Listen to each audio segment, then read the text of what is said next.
Негизи жыныстык жол менен жуккан инфекциялар көп. Биздин азыркы жаштар кеч убакытта үйлөнүп жатат. Шаарга келгенден кийин ал жыныстык катнашка түшкүсү келет. Денесин саткан кыздарга барып калышы мүмкүн. Же болбосо көчөдөн таанышып, жыныстык катнаш болуп калышы мүмкүн.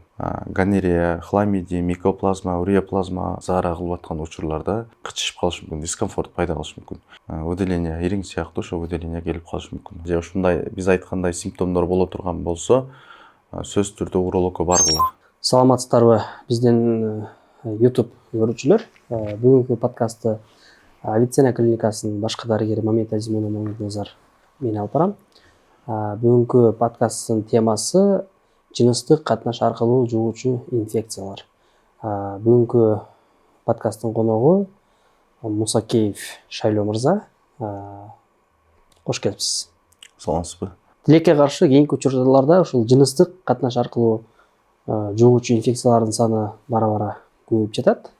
Бул кандай инфекциялар жана эмне себептен көбөйүп жатат? Айтып берсеңиз. Негизи жыныстык жол менен жуккан инфекциялар көп түрү бар. Бул жерде жыныстык жол менен кантип жугуп калат, кандай учурда жугуп калат?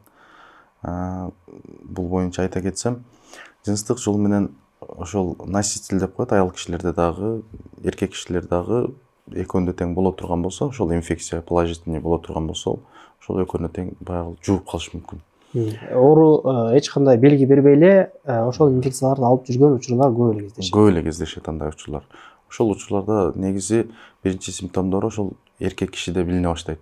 Аял кишиде негизи билинип жүрөт, эркек кишиде кээ бир учурларда билинбей калышы да мүмкүн.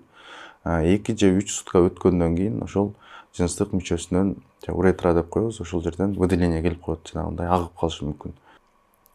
Бул негизги себептердин бири ошол биздин азыркы жаштар кеч убакытта үйлөнүп жатат. Кеч убакытта үйлөнгөндө ал ошол 18 жаштан кийин ошол шаарга келгенден кийин ал жыныстык катнашка түшкүсү келет, же болбосо ошол интернеттен жанагы порно көрүп коюшу мүмкүн, же ошол возбуждение болуп калышы мүмкүн, ошол нерсеге ошол интерес кое баштайт. Ошо психологиясында ошол жыныстык катнашка түшкүсү келип калат. Ошол учурларда же ошол денесин саткан кыздарга барып калышы мүмкүн, же болбосо көчөдөн таанышып, жыныстык катнаш болуп калышы мүмкүн. Ошол учурларда бул инфекция жугуп калышы мүмкүн. Негизи бул инфекциянын аталыштары, түрлөрү бар. Ошол жыныстык жол менен жуккан инфекция ошол гонорея, хламидия, микоплазма, уреоплазма, ВПЧ, ВПГ деп коет, ВПЧ 16, ВПЧ 18, ВПГ 2 деген ошондой түрлөрү бар. Ушул вирустар, булардын ар биринин өз алдынча симптомдору болот. Эгерде ушул ооруну жугузуп алса, кандай биринчи белгилери болот жана белги бербей да жүрүшү мүмкүнбү? Кээ бирки инфекциялар белги да бербей жүрүшү мүмкүн. Бул ошол негизи эртең менен турганда, заара кылып аткан учурларда ошо ачыштырып, же болбосо ошол күндүзү көчөдө басып жүргөндө же бир жерде отурганда ошо каналдын ичи кычышып калышы мүмкүн, дискомфорт пайда кылышы мүмкүн. Кээ бир учурларда бул ошол жыныстык катнаш болгондон кийин, ошол инфекция жуккандан кийин 2 же 3 суткаларда ошол жана заара чыгуучу каналдан, уретрадан выделение, ириң сыяктуу ошо выделение келип калышы мүмкүн. Ошондой белгилер менен коштолот бул. Мындайча айтканда, кээ бир учурда эч кандай симптом бербейт. Кээ бир учурда ошол жыныстык мүчөсүнөн кандайдыр бир ириң сыяктуу суюктук чыгып калат. Андан тышкары кычышып же оору пайда болушу мүмкүн, Ооба. Жыныстык катнаш аркылуу жугуучу инфекцияларды кантип аныктоого болот? Негизи диагностика жасаардан алдын биз ошол мазок алабыз, заара аркылуу дагы инфекцияны аныктасак болот, анан кан аркылуу дагы инфекцияны аныктасак болот. Андан тышкары, эгерде ошол инфекция аныкталса, сөзсүз түрдө УЗИден, ошондой эле ошо оорулуунун кандай симптомдоруна жараша анан дарылоо жүргүзүлөт. Сөзсүз түрдө. Бул инфекциялардын кесепети эмне болушу мүмкүн жана осложнение деп коет, кандай ооруларга алып келиши мүмкүн? Негизи инфекция өзү көп ооруларды козгойт.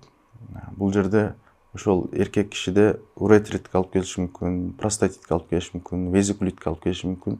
Ошол жыныстык жол менен жуккан инфекциялар кээ бир учурларда ошол тукумсуздукка да алып келип коюшу мүмкүн. Себеби дегенде ошол көптөн бери дарыланбай жүрсө, ошол простата жак воспаление боло турган болсо, ошол уруктук чыгуучу каналдагы ошо простата аркылуу өткөн.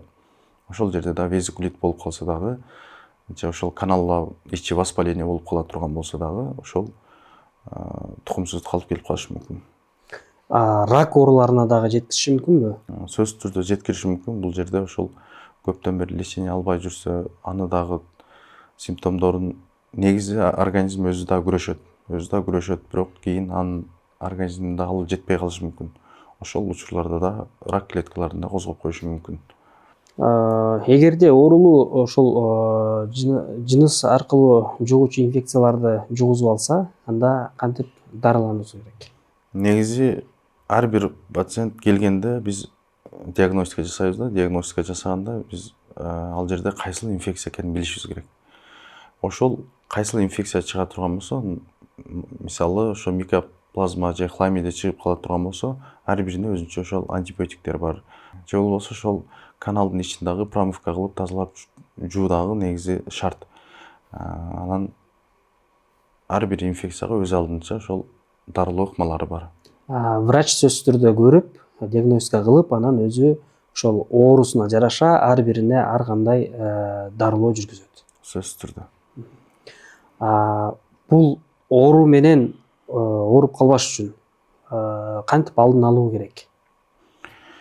Негизги учурда алдын алуу учурунда кээ бир учурларда ошол клубтарда же башка жерлерде таанышып калышат дагы, ошол түнү эле контакт болуп кетиши мүмкүн. Ошол учурларда эч кандай шашылбаш керек. Же болбосо ошол аптекадан презерватив эле сатып алса болот. Негизи презерватив 100% коргойт деп айта албайбыз. Эч ким кепилдик бербейт. Эч ким кепилдик бербейт. Себеби дегенде вирустун өзүнүн размери негизи микроскоп менен көрүп изилдешкенде 0,1 нанометр болсо, презервативдин анын тешикчелери да болот. Ал тешикчеси 0,5 нанометр болуп чыккан. Андан өтүп кетүү дагы коркунучу бар. Андан кийин негизи жыныстык катнашка түшөрдөн алдын ошол өздүк гигиенаны да сакташ керек. Дарат алган учурларда, чоң даратка барганда дагы өздүк гигиеналарды жакшы сакташ керек негизи. Андан тышкары жанагы эгерде аялынан же эркегинен кандайдыр инфекция чыкса, сөзсүз түрдө экөө бирге чогуу дарыланыш керек. Сөзсүз түрдө, эгер мындай учурлар болуп калат. Үйлөнгөн эркектер баягы налево барып коюшу мүмкүн, башка партнерго барып коюшу мүмкүн, адан инфекция жуктуруп алат. Ал инфекция ошол башка партнер менен катнаш кылып келгенден кийин ошол түнү эле аял менен катнаш болуп калышы мүмкүн.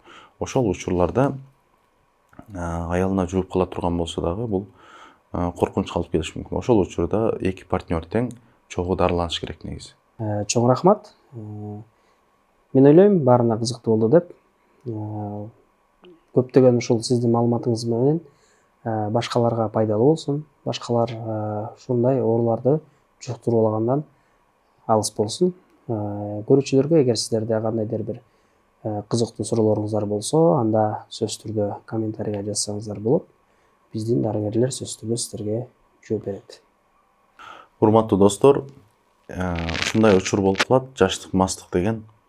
Бул учурда ошол байкабастан же көңүл бурбастан ошо башка партнерго барып калышыңар мүмкүн. Ошол учурларда инфекция чыга турган болсо же ушундай биз айткандай симптомдор боло турган болсо, сөзсүз түрдө урологко баргыла. Уролог сиздерге ошол мазок тапшыргандан кийин, диагноз койгондон кийин, андан кийин сиздерге лечениясын жазып берет.